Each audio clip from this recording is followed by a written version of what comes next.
I ever become incredibly wealthy from YouTube, let it be known that I will still wear this shirt in every video, okay? I mean it. If you're wondering why my room looks super empty, it's because we are in the process of moving to our new house, which I've been talking about for a really long time now, but I swear it's actually happening. And I figured while I'm undergoing some major life changes, including this move, that I would share some other changes I'm planning on making in the very near future. The year is quickly coming to an end, and something that I have always liked to do is to set goals or implement changes for the new year. You may think it's a little bit early to be making New Year's resolutions, but I promise this year will be over before we know it. And if you're looking for inspiration or motivation, maybe some of these tips will be helpful for you as well. So I'm pretty much going to get right into it. The first thing I want to do is start journaling and using a written planner. I also like the idea of having a written journal because I spend so much time on my phone and my computer now, and I'm constantly looking for ways to detach from social media and everyday technology, and it just encourages me to be productive and set daily goals for myself. My journal is pretty much a simplified calendar where I have room to record daily tasks that I'd like to complete, keep track of events, deadlines, appointments, and special dates like birthdays, which I am generally not great at keeping track of. I wanted to keep it minimal, so I tried to get just a few basic writing materials that I really loved, including this simple Japanese journal by Midori, a cover, and just a few writing utensils that really felt amazing to write with. The first goal ties in perfectly with today's sponsor, Skillshare, which is basically an online learning community offering over 22,000 classes in different areas, from photography to pottery making to financial planning. And recently I took a creative planning and journaling class, and that was what gave me the inspiration to finally go ahead and get supplies to properly start a journal for 2019. Overall, I'm just so pleased with the way it came out, and I used a lot of tips that I learned from the class on Skillshare, including how to draw these amazing hanging plants. If you would like to take this class on Skillshare or one of the many thousands of classes that they offer, you can sign up for free for the first 2 months by using the link in the description box below. After that, a premium membership costs around $10 a month and will enable you to take unlimited classes. I definitely encourage you to check it out if you're feeling creatively blocked or unmotivated. And if you do check it out, make sure to tell me what classes you take so that I can look into them as well. Quick disclaimer, I did not sign up using the code in the description box, so you're actually getting a better deal than I am. So the second thing on my list is to be active every single day. Now that might sound a bit unrealistic, but I'm not talking about strenuously exercising every day. I just want to take tiny steps to be active in any way, shape, or form. That can be stretching when I wake up, taking a walk, going on a hike, going to the gym, whatever it is. I really want to strive to be active on a daily basis. I feel like I get into cycles where I'm exercising frequently and then I'm not being as active as I could be, and I just want to find a happy medium. This is something that I really want to get serious about. I feel like it just helps me in every single way, mentally, physically, emotionally. I just feel incredibly different and so much better when I'm active. Maybe at some point I can do some kind of challenge so that it will encourage you guys to be active as well. If you're interested in that, maybe drop me a comment below and let me know, or if you have any ideas for it, I'm open to those. Going along with that, I also invested in a pair of hiking boots this year, which I haven't had since I was probably a kid, and it's been one of the most life-changing purchases. I know that's weird to say about a pair of shoes, but honestly, I feel like a superhero when I'm wearing them, and I would definitely consider putting them on like a birthday list or a Christmas list if you enjoy that type of activity. So the third change that I will be making is to only allow cruelty-free products to enter my home. I do a pretty good job with this, but I don't think that we always consider every single thing that comes into our home. It can definitely be hard. It's easy to overlook things, but from cosmetics to toiletries to cleaning products, I really want to be sure that I'm buying from the best best possible places.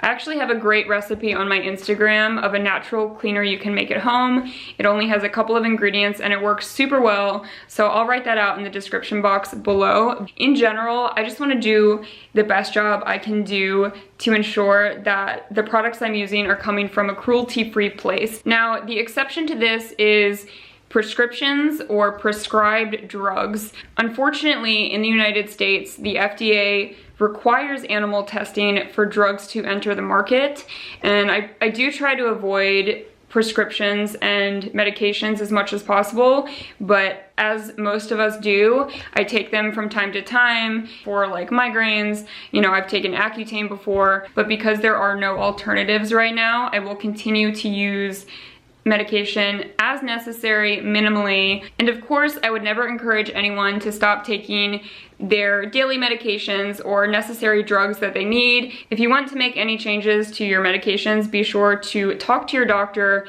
before doing anything. And I am not insinuating that you are a bad person because you need prescription drugs. If you are interested in learning more about what products are cruelty-free, I would definitely recommend downloading the Cruelty Cutter app to your phone.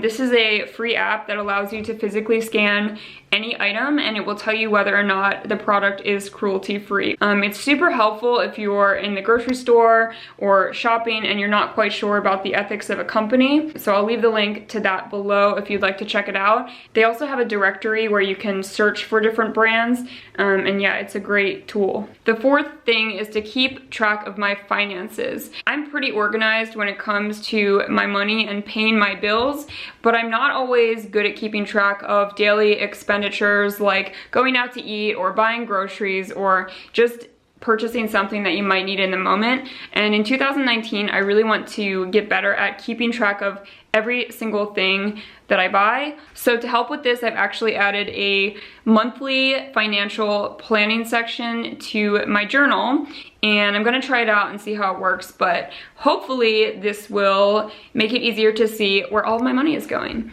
Dang, I feel like it's getting quickly. It's like 3 p.m. and it's so dark in here. Okay, I'm gonna try to speed through the next two things because I just have 2 left. The next thing is that I would like to set aside days to cook meals at home. Now, I am someone who really enjoys cooking. I think it's therapeutic and it's just one of my favorite activities, but as I become more and more busy with things like YouTube, I do find myself eating out a lot more than I'd like, and I want to get back into the habit of making meals at home. I also think that you can often make the most nutritious meals for yourself when you cook at home, and of course it's more affordable than eating out. So right now I'm designating Mondays and Wednesdays to be my cook at home days. I typically eat breakfast at home every day, and I often cook lunch for myself, but as far as dinners go, Nick and I have both gotten into a bad habit of just going out to eat all the time. So in 2019, I am setting 2 days a week aside, and that might not sound like that many, but I'm sure I'll be cooking a lot more than that and eating leftovers and stuff like that. So I've added a recipe section in my journal where I can write down recipes that I'd like to try or ideas that I have for meals. This potentially could be a whole other series of videos, so maybe I will do more cooking videos. I feel like they're my least watched videos, but they're some of my favorite videos to make, so maybe I'll get back into the habit of filming more tutorials on easy recipes. The final thing on my list is to get involved with the community and to volunteer more. So my goal for next year is to volunteer once every other month. So 6 times a year. That seems really doable. Of course, we often get sidetracked with everything else going on in our lives, but I feel like that's a realistic goal for myself to set. And there are a couple of organizations that I'm really interested in working with, so hopefully I'll be bouncing around and working with different groups. Volunteering more has been on my yearly goal list for the last 2 years, but it's just not as consistent as I would like it to be, and the reason for that is that I just don't do enough pre-planning. There are so many resources online that make it easy to get involved, and I just kind of feel like there's no excuse. Hopefully some of these ideas were helpful for you or have motivated you to make your own list of goals that you'd like to set for yourself in the following year. I'm going to leave tons of information in the description box below. Any materials I used in this video, I'll link them below. The next time I see you will be in our new house. I feel like it's not even a reality and it won't be real until we're actually there because I've just been talking about it forever. But thank you guys so much for watching. I look forward to seeing you very soon, and I will talk to you then.